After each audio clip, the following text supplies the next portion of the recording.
We will now continue our discussion by talking about properties of functions. Now, we've already talked about Y symmetry and origin symmetry. And we've said that with Y symmetry, f of minus x equals f of x.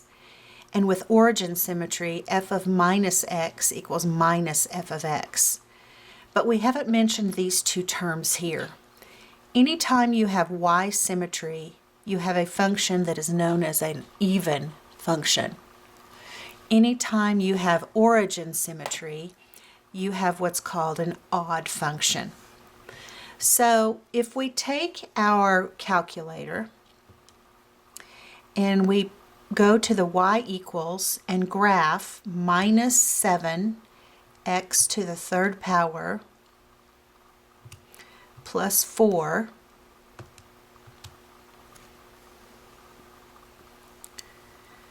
we can see from this graph that there is no symmetry. But many times you are going to be asked to determine algebraically whether the function is even, odd, or neither. Remember, even is Y symmetry, odd is origin symmetry. So if you're supposed to do that, that means we need to show mathematically whether we have symmetry or not. And in order to do that, we're just going to find g of negative x. And to find g of negative x, we replace each x in the equation with negative x. And then we will evaluate that. Now, a negative number to the third power is still going to be negative. And a negative times a negative is a positive. So this becomes 7x to the third plus 4.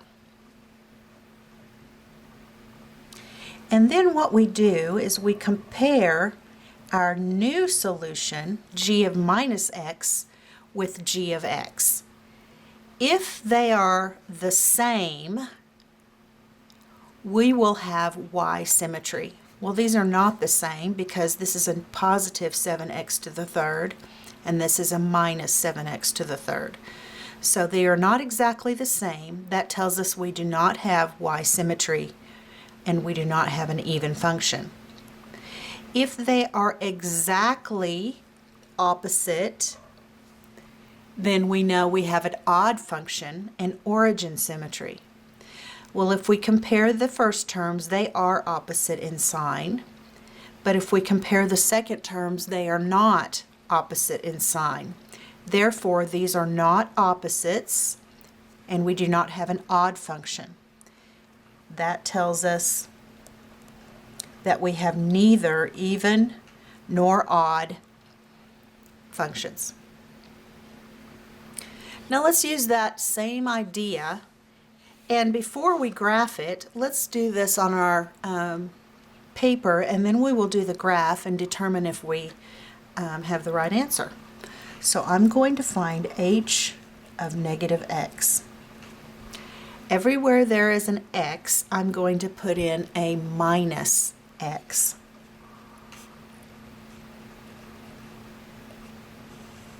So negative 8 times negative x to the third over 6 times negative x to the second minus 3. Now before we compare, we need to work on these signs.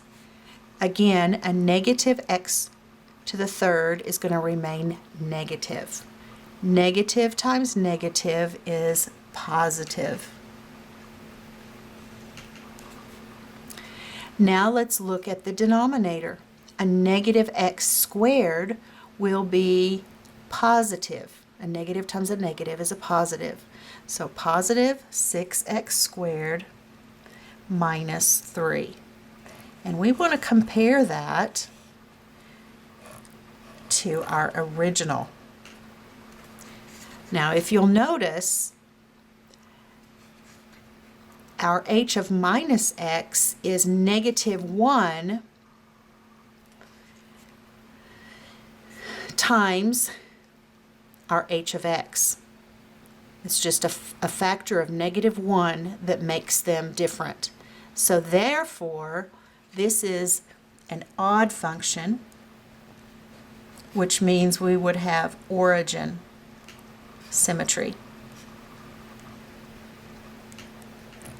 Let's look at our graph on our calculator. I'm going to put -8x to the third power divided by, and in, whoops, I gotta go back, -8x to the third power divided by, and I need to put my 6x squared minus 3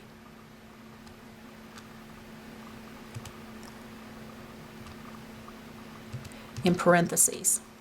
So -8x to the third divided by 6x squared minus 3. And let's graph that.